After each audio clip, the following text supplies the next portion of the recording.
வணக்கம். பூங்காற்றுங்கிற கதையோட தொடர்ச்சியை இப்போ படிக்கலான் இருக்கேன். கதைக்கு போகிறதுக்கு முன்னாடி என்னோட நாராயணாங்கிற சேனலில் நேற்றுக்கு நாராயணியம் 1லேருந்து 10 தசகம் வரைக்கும் படித்து அப்லோட் பண்ணி போட்டிருக்கேன். டிசம்பர் 13 நாராயணியம் டே வரதுனால அதுக்குள்ளே இந்த 100 தசகமும் படித்து முடிச்சிடணுன்னு நேற்றுக்கு 10 தசகம் படித்து போட்டிருக்கேன். இன்றைக்கி காத்தால் 11லேருந்து 16 வரைக்கும் படித்து அப்லோட் பண்ணி போட்டிருக்கேன். அவசியம் எல்லோரும் கேளுங்கோ. சப்ஸ்கிரைப் பண்ணாதவா அந்த சேனல் சப்ஸ்கிரைப் பண்ணும்படி கேட்டுக்கிறேன். இந்த சேனல்லையும் நிம்மிஸ் வைப்ஸையும் சப்ஸ்கிரைப் பண்ணாதவா சப்ஸ்கிரைப் பண்ணும்படி கேட்டுக்கிறேன். இப்போ கதைக்கு போகலாமா? நாகமணி திரும்பி நோக்கினான். புத்தக பீரோ அருகே நாற்காலியில் இருப்பது தெரியாமல் சாய்ந்தவாறு படுத்திருந்த சம்பத்குமார் தான் அழைத்தது. ஆமாம், என்ன வந்தது? எல்லாருக்கும் ஒரே நிசப்தமாக இருக்கு, ஒருத்தரையும் காணோம். சம்பத்குமார் நாகமணியின் கேள்விக்கு பதில் சொல்லவில்லை. நாகமணி தனது அரைக்கதவை அடைந்தான். கைப்பையை கீழே வைத்துவிட்டு பஸ்ஸில் இருந்த சாவியை எடுத்து பூட்டில் நுழைத்தான்.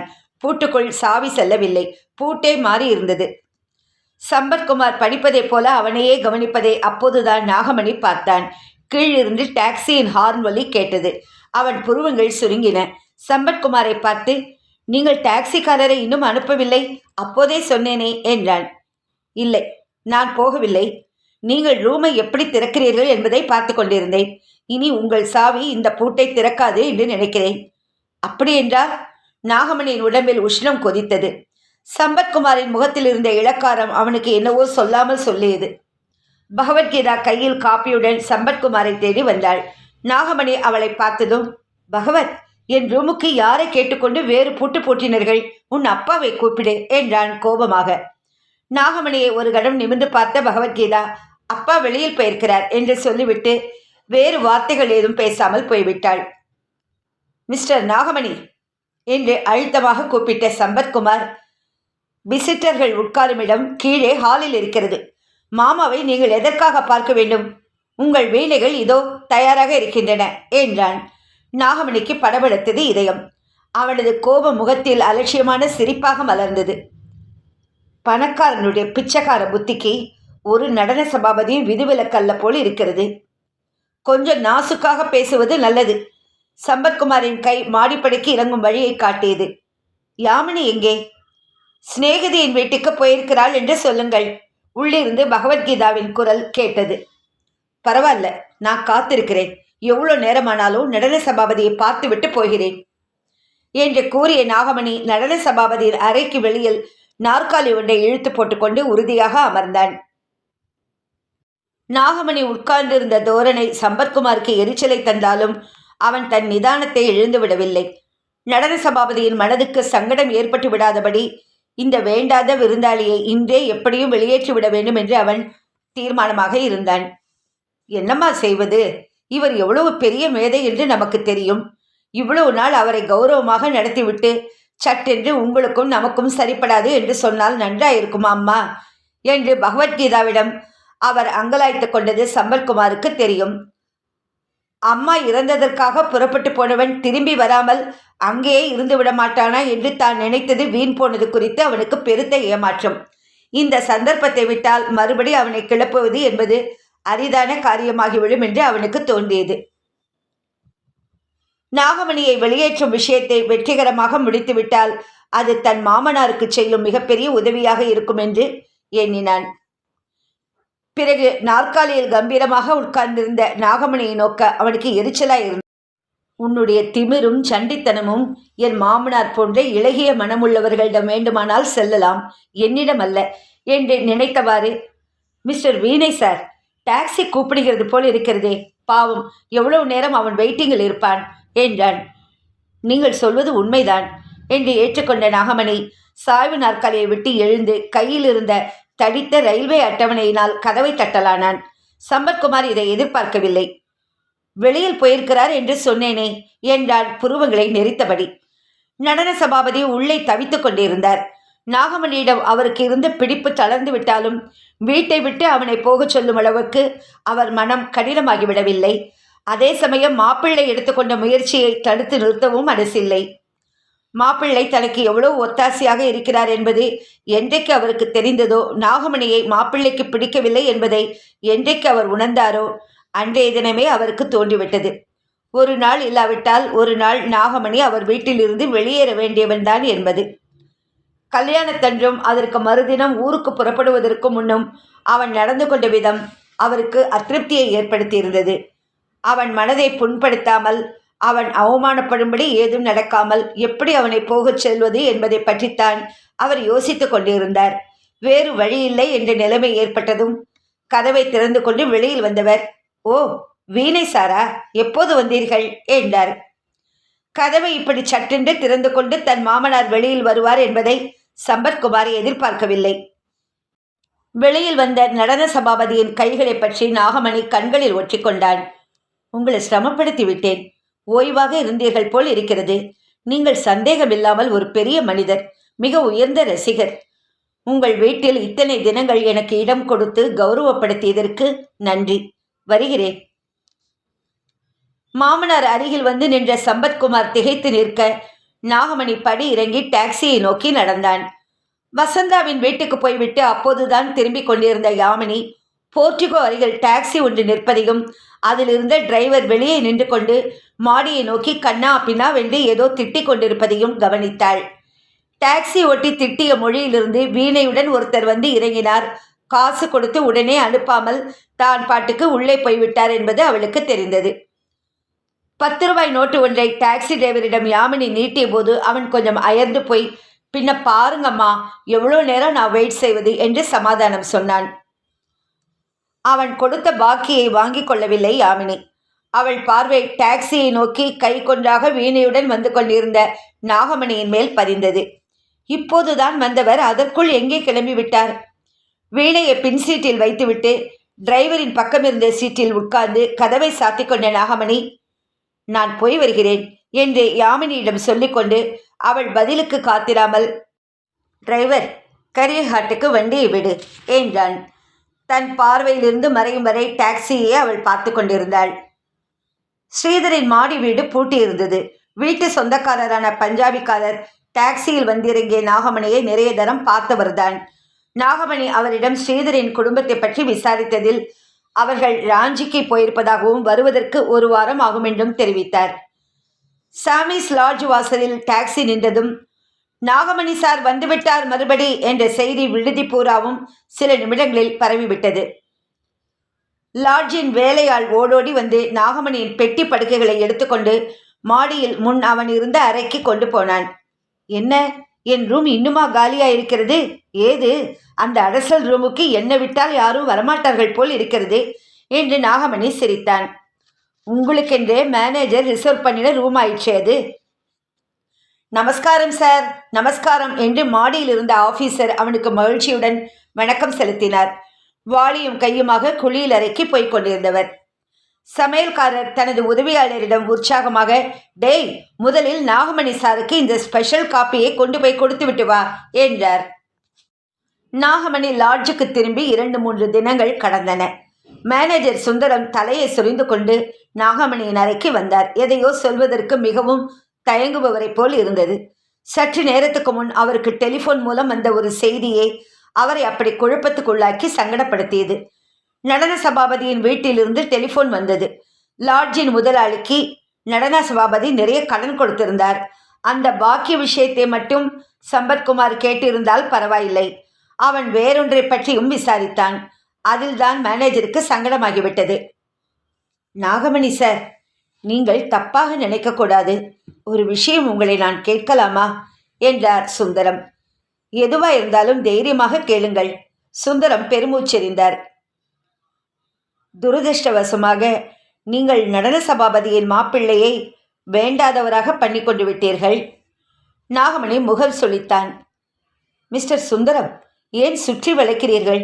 நேரடியாக பளிச்சென்று நான் சொல்லிவிடுகிறேன்.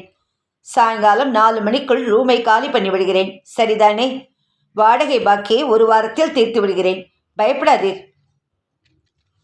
ராமகான சபாவின் தலைவர் கால் மேல் கால் போட்டுக்கொண்டு சபாவின் புதிய கட்டிடத்தை பற்றி தன் வீட்டுக்கு வந்திருந்த நண்பர்களுடன் உற்சாகமாக பேசிக் கொண்டிருந்தார். சபாவின் புதிய பிரம்மாண்டமான கட்டிட திறப்பு விழா சம்பந்தமாக அவர்கள் யோசனை செய்து கொண்டிருந்த போது ஒரு பையன் உள்ளே வந்து, வீணை நாகமணி வந்திருக்கார், உங்களை பார்க்க வேண்டுமாம் என்றார். கொஞ்சம் இருக்க சொல் என்றார். 5 நிமிடத்தை கழித்துவிட்டு சபா தலைவர் வெளி ஹாலுக்கு வந்தார். நாகமணியை பார்த்ததும், வாயா நாகமணி, ஏது அபூர்வமாக என்றார். நாகமணி உண்மையில் அவரிடம் கச்சேரி எதற்காவது சந்தர்ப்பம் கேட்பதற்குத்தான் வந்திருந்தான். ஸ்ரீதரும் வெளியூர் சென்றிருப்பதால் பணத்தட்டுப்பாடு அவனுக்கு ஏற்பட்டிருந்தது. ஏதாவது ஒரு கச்சேரிக்கு ஒப்புக்கொண்டு 100 ரூபாய் அட்வான்ஸ் பெற்று போகலாம் என்றுதான் அவன் வந்தான். ஆனால் சபா தலைவரின் முகத்தில் இருந்த அலட்சியமும் வாயா என்று அவர் ஐயா போட்டதும் அவனுக்கு சுருக்கென்றது. ஒன்றுமில்லையா, நீர் என்னவோ படுத்த படுக்கையாக இருப்பதாய் கேள்விப்பட்டேன். சும்மா பார்த்து விட்டு போகலாம் என்று வந்தேன். சௌக்கியமாக இருக்கிறீர் அல்லவா? சந்தோஷம் என்று கூறிவிட்டு புறப்பட்டு விட்டான். சிறிது தூரத்தில் ஒரு டோங்கா வந்து கொண்டிருந்தது. அருகில் வந்ததும், மகாராஜ் நீங்களா என்று அந்த டோங்காவாலா வண்டியிலிருந்து இறங்கிய நாகமணியின் கால்களை தொட்டு கும்பிட்டான். நாகமணி ஆச்சரியத்துடன், ஓ ஹரிதயாளா, என்னை மறக்காமல் ஞாபகம் வைத்துக் கொண்டிருக்கிறாயே என்றான். மகாராஜ், உங்க புண்ணியத்துல தங்கிக்கு கூட கல்யாணம் பண்ணி கொடுத்துட்டேன் மகாராஜ், ஏறிக்கொள்ளுங்கள் என்றான். வழியில் டோங்காவாலாவின் வீட்டருகே வண்டி நின்றது. டோங்காவாலாவின் இருப்பிடம் அவனது தங்கையும் இல்லாததால் மிகவும் அசுத்தமாக இருந்தது. மகாராஜ், டீ மட்டுமாவது சாப்பிட்டுட்டு. டோங்காவாலா கை கூப்பினான். டீ மட்டுமல்ல, உன் கூடவே நான் இருக்கப் போகிறேன். உன் குடிசையில் எனக்கும் என் மீனைகளுக்கும் இடம் கொஞ்சம் தருவாய் அல்லவா? டோங்காவாலாவின் கூப்பிய கை நடுங்கிக் கொண்டிருந்தது. நாகமணி சிரித்தவாறே டோங்காவிலிருந்து இறங்கி வீட்டுக்குள் நுழைந்தான். அன்றிரவு அவன் சுட்டு தந்த ரொட்டியை சாப்பிட்டுவிட்டு திண்ணை பக்கம் உட்கார்ந்து நாகமணி வீணை வாசித்துக் கொண்டிருந்தான். வானம் இருட்டிக்கொண்டு மழை தூறல் சடசடவென்று போட ஆரம்பித்தது. அவசர அவசரமாக தகர டப்பாக்களை ஒழுகும் இடங்களில் வைத்தான் டோங்காவாலா. மகாராஜ், இந்த ஏழை வீட்டுக்கு தெரியாத்தனமா உங்களை கூட்டி வந்துட்டேன். சோதனையா இப்படி மழை கொட்டுதே, வாங்க வேறு இடம் உங்களுக்கு ஏற்பாடு பண்ணுகிறேன் என்று சங்கடப்பட்ட அவன் நாகமணி சட்டை ஏதும் அணியாமல் வெற்றுடம்பாக இருப்பதை அப்போதுதான் பார்த்தவன் திகைத்து, மகாராஜ், ஏற்கனவே குளிரும் மழையுமா இருக்கு, சட்டையும் கழட்டிட்டீங்களே என்று பதறினான். நாகமணி பதில் பேசவில்லை. தனது சட்டை, துணிமணி, போர்வை, டோங்காவாலா அவனுக்கு படுப்பதற்காக அன்புடன் கொடுத்த கந்தல் பாய் முதலியவற்றை எடுத்து வீணை மீது போர்த்தி கொண்டிருந்தான். பகவத்கீதாவுக்கு பொழுதே போகவில்லை. வீடு வெறிச்சென்று இருந்த மாதிரி இருந்தது. அவளுக்கு ஆச்சரியமாக இருந்தது. தனது வெறுமைக்கு என்ன காரணம் என்று அவளுக்கு தெரிந்ததுதான். சம்பத்குமார் ராஞ்சிக்கு புறப்பட்டு போய் 2 மணி நேரம்தான் ஆகியிருந்தது. நடன சபாபதியின் வற்புறுத்தலுக்கு இணங்க தன்னுடைய வேலையை ராஜினாமா செய்துவிட்டு மேல் அதிகாரிகளிடமும் காரியலாய நண்பர்களிடமும் விடைபெற்று வர அவன் புறப்பட்டு சென்றிருந்தான். பகவத்கீதாவிற்கு இப்போது அக்காவின் ஞாபகம் வந்தது. சில தினங்களாகவே யாமினி அவ்வளவு கலகலப்பாக இல்லை. அதற்கான காரணம் என்னவென்றும் பகவத்கீதாவுக்கு தெரியும். நாகமணியை வீட்டை விட்டு வெளியேற்றியது அக்காவுக்கு கொஞ்சமும் பிடிக்கவில்லை என்பது அவள் ஊகத்துக்கு எட்டாதது அல்ல. யாமினியை சமாதானப்படுத்த வேண்டும் என்று அவளுக்கு தோன்றியது. அக்கா, நீ இங்கேதான் இருக்கிறாயா என்று கேட்டவாறு யாமினியின் அறைக்குள் நுழைந்தாள். யாமினி பீரோவில் இருந்த தனது துணிமணிகளை ஒழுங்கு செய்து கொண்டிருந்தாள். ஆஹா, இந்த புடவை பிரமாதமாக இருக்கிறதுக்கா, இதை நான் பார்க்கவே இல்லை, என்கிட்ட நீ காட்டவே இல்லையே. யாமினிக்கு தங்கையின் பாராட்டும் அவள் கண்களில் விரிந்த வியப்பும் சிறிது மகிழ்ச்சியை தந்தன. பழைய புடவைதான் இது, நீயும் நானும் தானே போய் இதை வாங்கி வந்தோம் என்றாள். புடவைக்கு ஒரு செல்ல முத்தம் கொடுத்தவள், அக்கா, சில பேருக்கு விதவிதமான புடவைகள் வாங்கத்தான் தெரியும், ஆனால் உனக்கோ வாங்கவும் தெரியும், அதை எப்படி உபயோகிக்கிறது என்பதும் தெரிகிறது. எனக்கு இதெல்லாம் எப்பக்கா கற்றுத்தரப்போகிறாய் என்றாள். உனக்கு கற்றுத்தர வேண்டுமா? தானாக எல்லாம் வந்துவிடும், கவலைப்படாதே. பகவத்கீதா ஹாலுக்கு வந்தாள். செங்குப்தா, சின்ன எஜமானி, இதை பெரிய பாபு உங்களிடம் கொடுக்க சொன்னார், ஆபீஸ் தபாலோடு வந்து விட்டதாம் என்று ஒரு கடிதத்தை நீட்டினான். பகவத்கீதா கடிதமா என்றவாறு வாங்கி பார்த்தாள். சென்னையிலிருந்து சித்திரப்பள்ளியிலிருந்து அவளுக்கு கடிதம் வந்திருந்தது. எங்கள் பள்ளியின் சித்திர மாணவியான தாங்கள் நீண்ட நாளாக எந்த பயிற்சி பாடமும் பூர்த்தி செய்து அனுப்பாதது வருந்தற்குரியது. ஒழுங்காக இனியாவது அனுப்பவும், பிறகுதான் மேற்கொண்டு தங்களுக்கு பாடம் அனுப்பி வைக்க முடியும். நிர்வாகி. பகவத்கீதா உதட்டை கடித்து கொண்டாள். மிகுந்த ஆதங்கத்தோடு, அக்கா, இந்த அநியாயத்தை பார்த்தாயா என்றாள். எந்த அநியாயம்? படித்து பாரேன். ஓ, உன் சித்திரப்பள்ளி விஷயமா? ஆமாம் அக்கா, வெள்ளாமல் விரியாமல் முழு பணத்தையும் நாம் அனுப்பியாகிவிட்டது. இப்ப நாம் பாடம் சரியாக எழுதி அனுப்பாததால் நிறுத்தப் போகிறார்களாம். இது அநியாயம் இல்லையோ? நான் ஒன்றாக சேர்த்து வைத்து லீஷர் கிடைக்கிற போதெல்லாம் போடுவேன். வாங்கின பணத்துக்கு இவர்கள் பூரா பணத்தையும் அனுப்ப வேண்டியதுதானே நியாயம்? இதெல்லாம் என்ன அநியாயம்? ஒரு பெரிய அநியாயத்தோடு ஒப்பிடும்போது எது அக்கா பெரிய அநியாயம்? வேறு எது? நம்ம வீட்டில் நடந்ததுதான். அக்கா எதை குறிப்பிடுகிறாள் என்பது பகவத்கீதாவுக்கு புரிந்துவிட்டது. நம்ம வீட்டில் அநியாயமா? அதிசயமா இருக்கிறதே நீ சொல்லுவது. வீணைக்காரரை நாம் அனுப்பி வைத்தோமே, கழுத்தை பிடித்து தள்ளாத குறையாக, அந்த அநியாயத்தை தான் சொல்கிறேன். பகவத்கீதா சமாளித்து கொண்டு, கழுத்தை பிடித்து தள்ளாத குறையாக அனுப்பி வைத்தோமா? சே, நாம் அவரை ஒருபோதும் மரியாதை குறைவாக நடத்தவில்லையே என்றாள். சொல்லிவிட்டால் சரியாக போயிற்றா என்றாள் யாமினி காரமாக. அப்பா இருந்த நிலை என்ன? அவருடைய நிலைமைக்காக, அவருடைய சந்தோஷத்துக்காக நாம் லாட்ஜில் இருந்த வீணைக்காரரை காலில் விழுந்து கெஞ்சி கூத்தாடி இங்கே கூட்டி வந்தது என்ன? பிறகு காரியமானதும் அவரை பிச்சைக்காரனை விரட்டுவது போல விரட்டியது என்ன? இது அநியாயம் இல்லையா? கிடையவே கிடையாது. நாம் ஒன்றும் வேலைக்காரரின் காலில் விழுந்து கெஞ்சி கூத்தாடி கூட்டி வரவில்லை. அதே மாதிரி அனுப்பும் போதும் நல்ல சன்மானம் பண்ணித்தான் அனுப்பினோம். 5000 ரூபாய் கேட்டதும் யார் எடுத்து நீட்டுவார்கள்? நம்ம அப்பாவை தவிர. அது அவருக்கு தந்த கௌரவம் இல்லையா? நம் வீட்டில் பிச்சைக்காரர்களுக்கு 5000 ரூபாயா நாம் தர்மம் செய்கிறோம்? உன் வீட்டுக்காரர் செய்த காரியம் என்பதால் நீ இவ்வளவு சப்பை கட்டுகிறாய் போல் இருக்கிறது. ஆனால் அப்பாவே செய்திருந்தாலும் கூட இது அநியாயம்தான். பகவத்கீதாவுக்கு சுருக்கென்றது. யாமினி தொடர்ந்தாள். மனித தன்மையே கொஞ்சம் கூட இல்லாமல் நீங்கள் நடந்து கொண்டு விட்டீர்கள். இங்கிருந்து வீணைக்காரரை வெளியேற்றினீர்கள். சரி, அவர் தங்கியிருந்த லாட்ஜுக்கும் உங்கள் அவர் ஃபோன் செய்து அவரை காலி செய்யுமாறு பண்ணினது அக்கிரமம் இல்லையா? இதையும் நீ ஆமோதிக்கிறாயா? எல்லாவற்றுக்கும் நீ ஆமாம் போடுவளாக இருந்தால்? அக்கா, நீ ரொம்ப ரொம்ப மாறி போய்விட்டாய் அக்கா. நானா? யாமினி தனது கல்லூரி புத்தகங்களை எடுத்து அடுக்கிக் கொண்டவள் பெருமூச்செறிந்தாள். மாறியது நான் அல்ல, நீங்கள். அக்கா, நீ பேசுவது வேடிக்கையா இருக்கிறதே. நாங்கள் நீங்கள் என்றெல்லாம் நாம் பிரித்தா பேசுவது? இந்த வீட்டில் ஒன்று தீர்மானமானது என்றால் அது எல்லாருடைய சம்மதமும் பெற்றது என்று அர்த்தம் இல்லையா? அப்படி இருந்தால் லாட்ஜில் இருந்தவரை கிளப்பும் முன் என்னிடம் யாரும் ஒரு வார்த்தை அபிப்பிராயம் கேட்கவில்லையே. அப்பாவுக்கு கூட தெரியுமோ தெரியாதோ, மனசு இருந்தால் சில விஷயங்களை என்னிடம் நீ சொல்கிறாய், இல்லாவிட்டால் மறைத்து விடுகிறாய். இது உன்னுடைய சுபாவம். யாமினி கல்லூரி புத்தகங்களுடன் கிளம்பினாள். அப்போதுதான் கம்பெனிக்கு புறப்பட்டு கொண்டிருந்த நடன சபாபதி, என்னம்மா புக்ஸ் எல்லாம் எடுத்துக்கொண்டு, ஓ, உன் காலேஜ் இன்று திறந்து விட்டதா என்று விசாரித்தார்.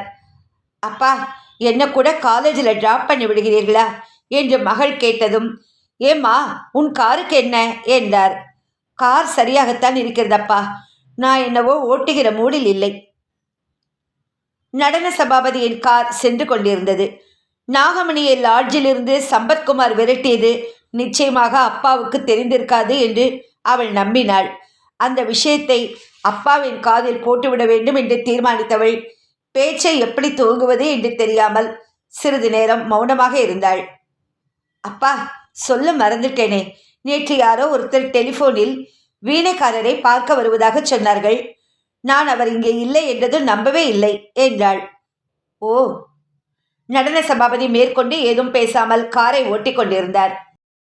அவர் இப்போ லாட்ஜில் கூட இல்லை போலிருக்குப்பா. நான் டெலிஃபோன் செய்து கேட்டேன். அங்கிருந்தும் அவர் போய்விட்டார் போல் இருக்கிறது. அப்படியா? அப்பாவின் ஒற்றை வார்த்தை பதில் மகளை சமாதானப்படுத்தவில்லை. எவ்வித அக்கறையும் இல்லாதது அவளுக்கு என்னவோ போலிருந்தது. கொஞ்சம் இழுத்தார் போல, யாரோ சொன்னார்களப்பா, நாகமணி சாருக்கு லாட்ஜில் இடம் தரக்கூடாது என்று நாம் சொன்னோமாம். அதனால்தான் லாட்ஜில் இருந்து அவரை காலி பண்ண வைத்து விட்டார்களாம். உங்களுக்கு ஒன்றுமே தெரியாதப்பா அதெல்லாம். மகளை திரும்பி நோக்கின நடன சபாபதி. வீணைக்காரர் எங்கே இருந்தால் நமக்கு என்னம்மா அதை பற்றி? நம் வீட்டில் வந்து தங்கினார், புறப்பட்டு போனார். அதை பற்றி ஏன் நாம் கவலைப்படணும் என்றார். யாமினிக்கு அதிர்ச்சியாய் இருந்தது அப்பாவின் பேச்சு. கொஞ்ச நேரத்துக்கு உள்ளுக்குள் குமுறி கொண்டிருந்தவள் கூறினாள், நம்ம வீட்டிலிருந்து வெளியேற்றினோம், அது வாஸ்தவம். ஆனால் அவரை ஓட ஓட விரட்டுவது அநியாயமில்லையாப்பா? இத்தனைக்கும் நமக்கு அவர் மிகவும் உதவி செய்தார். நடன சபாபதி பதில் சொல்லவில்லை. பிறகு, மாப்பிள்ளை ஒரு காரியம் செய்தார் என்றால் அது நல்லதற்கு தானம்மா இருக்கும். உன் காலேஜ் கூட வந்துவிட்டது போல இருக்கிறதே என்றார். இன்னும் காலேஜுக்கு 4 பர்லாங் தூரம் இருந்தது. நாகமணி விஷயமாக பேசுவது அவருக்கு பிடிக்கவில்லை போலும். சீக்கிரம் உன் கல்யாணத்திற்கான ஏற்பாட்டை செய்ய வேண்டும் என்று பார்க்கிறேன். எதுவும் சரியாக அமைய மாட்டேன் என்கிறதே என்றார் நடன சபாபதி திடுமென்று. அப்பா கல்யாண பேச்சை எதற்கு இப்போது எடுக்கிறார் என்று யாமினிக்கு திகைப்பாகவும் கோபமாகவும் இருந்தது. கல்லூரியிலிருந்து மாலையில் திரும்பிய யாமினி முகத்தை கழுவி ட்ரெஸ் செய்து கொண்டு மாடிக்கு தன் அறைக்கு போன கொஞ்ச நேரத்தில் கமலா ஒரு தட்டில் டிஃபனுடன் அந்த அறைக்குள் நுழைந்தாள். அக்கா என்று அழைத்த கமலாவின் குரல் தழுத்தழுத்தது. டிஃபனை மேஜை மீது வைத்துவிட்டு தலையை குனிந்து கொண்டு நின்ற அவள் அருகே வந்த யாமினி கமலாவின் கண்ணீரை பார்த்து வேதனைப்பட்டாள். அவள் தோளை அணைத்து சமாதானப்படுத்தி, சே, இது என்ன சின்ன குழந்தை மாதிரி நீ? அவருக்கு இப்போது என்ன ஆகிவிட்டதென்று நீ இப்படி அழுகிறாய்? தப்புமா என்றாள்.